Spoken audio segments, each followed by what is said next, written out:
Sangani hospital limited Keshod द्वारा सारवार क्षेत्रे विशिष्ट सेवाओनी उपलब्धिने कारणे गुजरातभરમાં જાણીતી બની છે।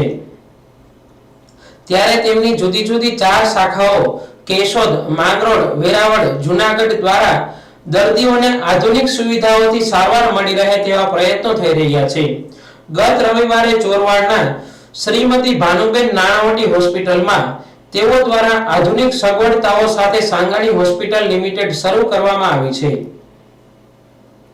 આ ઉદ્ઘાટન પ્રસંગે યોજાયેલા કાર્યક્રમમાં જૂનાગઢના સાંસદ રાજેશભાઈ ચુડાસમા, ધારાસભ્ય ભગવાનજીભાઈ કરગઠિયા, નાણાવટી હોસ્પિટલના ટ્રસ્ટી પાઠક સાહેબ,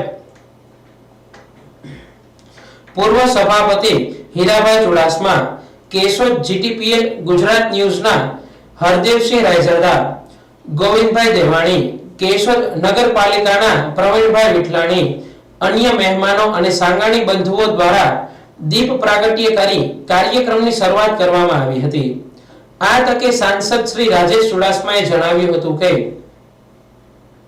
ચોરવાડના લોકોની સારવાર થઈ શકે તેવી પૂરી સગવડતાઓ ન હોવાથી તેમના પ્રયત્નોથી सांगाणी બંધુઓ દ્વારા આધુનિક સગવડતાઓ સાથે હોસ્પિટલ શરૂ કરવામાં આવી છે। અમુક પ્રકારના દર્દ માટે ચોરવાડના લોકોને બહાર જવું ન પડે અને ગામમાં જ પૂરી ટ્રીટમેન્ટ મળી રહે એટલા માટે આ હોસ્પિટલ શરૂ કરવામાં આવી છે। सांगाणी हॉस्पिटल लिमिटेड द्वारा आज चोरवाड़ मुकामे लायन्स क्लब द्वारा चालती भानुबेन नाणावटी हॉस्पिटल जे संस्था 1998 शुरुआत करी निर्जीव हॉस्पिटल ने शुरू करी संस्था ने त्यारे मने समये जवानुं थयुं त्यारे मैं पण एमने कीधुं कि आ विस्तारमां ચોરવાડ અને આજુબાજુના 8 થી 10 ગામો એટલે 1,00,000-2 લાખની આજુબાજુની વસ્તી એવા વિસ્તાર માટે એક હોસ્પિટલ ઇન્ફ્રાસ્ટ્રક્ચર સંપૂર્ણ રેડી છે, વ્યવસ્થાઓ છે। મારી વિનંતી છે કે તમે આ હોસ્પિટલ શરૂ કરો તો આ વિસ્તારના લોકોને દૂર દૂર સુધી જ્યારે કોઈ પણ બીમારી પડે અથવા તકલીફ પડે તો જવું ન પડે અને આશીર્વાદ મળે એવું કામ છે। ત્યારે બંને ભાઈએ મારા બોલિયા બોલ જિલ્લા પડ્યા બોલ જિલ્લા અને એમણે સંસ્થા જોયા વગર નિર્ણય કર્યો કે કંઈ પણ થાય આ વિસ્તારના લોકોની સેવા માટે થઈને પણ અમે એક વખત આ હોસ્પિટલને ફરી પાછી શરૂ કરીશું। આજે એ વાતનો આનંદ છે અને હું બંને ભાઈઓને આમ તો રામ લક્ષ્મણ કહું છું, બંને ભાઈઓને ખૂબ ખૂબ અભિનંદન આપું છું કે એમણે આ વિસ્તારના લોકોની સેવા કરવા માટે આ નિર્ણય કર્યો। હું ભગવાનને ચોક્કસપણે કહીશ કે કોઈને બીમાર ના પડે પણ તેમ છતાં બીમાર પડે અને કોઈ મુશ્કેલી વધારે આવે તો એમને सांगाणी હોસ્પિટલની બહાર ક્યાંય ન જવું પડે એવી ભગવાનને પ્રાર્થના કરું છું।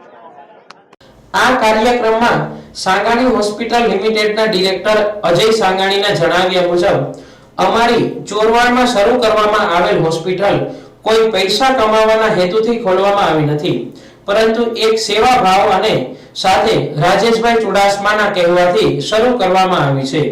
મોટી સંખ્યામાં ઉપસ્થિત જૂનાગઢ, કેશોદ, વેરાવળ, માંગરોળ વગેરે ગામોથી પધારેલ મહેમાનો દ્વારા सांगाणी બંધુઓને શુભેચ્છાઓ પાઠવવામાં આવી હતી। મહેમાનોનું સ્વાગત અને સન્માન सांगाणी બંધુઓ દ્વારા કરવામાં આવ્યું હતું। આ તકે જલારામ મંદિરના રમેશભાઈ, દિનેશભાઈ કાનાબાર, મહાવીરસિંહ જાડેજા, કૌશિકભાઈ નથવાણી દ્વારા सांगाणी બંધુઓ તેમજ તેમના પિતાશ્રીનું સન્માન કરવામાં આવ્યું હતું। જુદા જુદા હોસ્પિટલના ડિપાર્ટમેન્ટનું ઉદ્ઘાટન રિબિન કાપી કરવામાં આવ્યું હતું, જેમાં હીરાભાઈ સભાપતિ, સાંસદ રાજેશ ચુડાસમા, શ્રીમતી ભાનુબેન નાણાવટી, હોસ્પિટલના ટ્રસ્ટી પાઠક સાહેબ, ધારાસભ્ય ભગવાનજીભાઈ કરગઠિયા અને ગુજરાત ન્યૂઝ કેશોદ ચીફ હરદેવસિંહ રાયઝાદાએ ઉદ્ઘાટનમાં જોડાઈ હોસ્પિટલને ખુલ્લી મૂકી લોકો માટે સમર્પિત કરી હતી। સમગ્ર કાર્યક્રમનું સંચાલન શ્રેષ્ઠ એન્કર માંગરોળના રમેશભાઈ જોશીએ તેમની આગવી શૈલીમાં કર્યું હતું। તો सांगाणी હોસ્પિટલ્સ લિમિટેડના ડિરેક્ટર અને ડૉક્ટર રાજેશ सांगाणी ફિઝિશિયન મિત્રો, આજ જણાવતા આનંદ થાય છે કે આમ તો રાજેશભાઈની રિક્વેસ્ટ ના કહેવાય પણ સાંસદ શ્રી રાજેશભાઈનો હુકમ કે અમારા એરિયામાં સારામાં સારી સેવા થાય એવી એક સંસ્થા જે છે ઓલરેડી એને તમે પુનર્જીવિત કરો। તો એવી એક આ ભાનુબેન નાણાવટી હોસ્પિટલ જે ચોરવાડમાં ખ્યાતનામ છે અને સારું ઇન્ફ્રાસ્ટ્રક્ચર ધરાવતી હતી, એને સરકારશ્રીના નિયમ મુજબ આધુનિક નિયમ જે કંઈ ફાયર સેફ્ટીના નિયમો હોય કે ફાર્મસીના હોય કે કોઈ મેડિકલના જે કંઈ નિયમો મુજબ નવા નિયમ અપડેટેડ કરી અને આજરોજ આ સંસ્થા ચોરવાડમાં અને અમારું 5મું યુનિટ અમે અહીંયા સ્ટાર્ટ કરવા જઈ રહ્યા છીએ.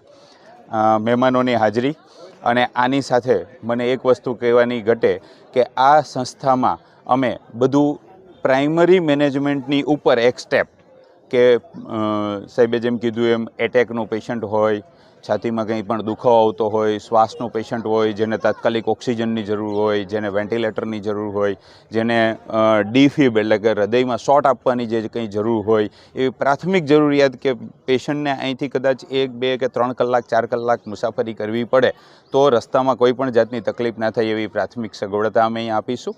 એના માટેના અમે એક સ્પેશિયલ ડૉક્ટર નિમ્યા છે, ડૉક્ટર અગ્રાવત સાહેબ, જે રાઉન્ડ ધ ક્લોક અહીંયા હાજર રહેશે. ડૉક્ટર ડોડિયા સાહેબ જે ઓલરેડી અહીંયા હતા એને પણ અમે કન્ટિન્યુ કર્યા છે. બીજું મિત્રો, અમે અહીંયા સોમથી શુક્ર શનિ રવિ સિવાયના સોમથી શુક્રવારના દિવસમાં અમે રેગ્યુલર કેટરેક એટલે આંખના મોતિયાનો કેમ્પ કરીશું, જે એકદમ વ્યાજબી દરે આંખના મોતિયાનો કેમ્પ અહીંયા થશે અને મોતિયાના ઓપરેશન અહીંયા જ ઇનહાઉસ થશે, જેમાં જે બહાર જે કંઈ 25-30 હજારનો ખર્ચ થતો હોય એ અહીંયા 50% 40% ચાર્જમાં થઈ જાય. અને જે રાજેશભાઈની જે ઈચ્છા છે કે સેવા ભાવના થાય એના માટે અમે અહીંયા જે કંઈ છે એ પ્રયત્ન કરીશું.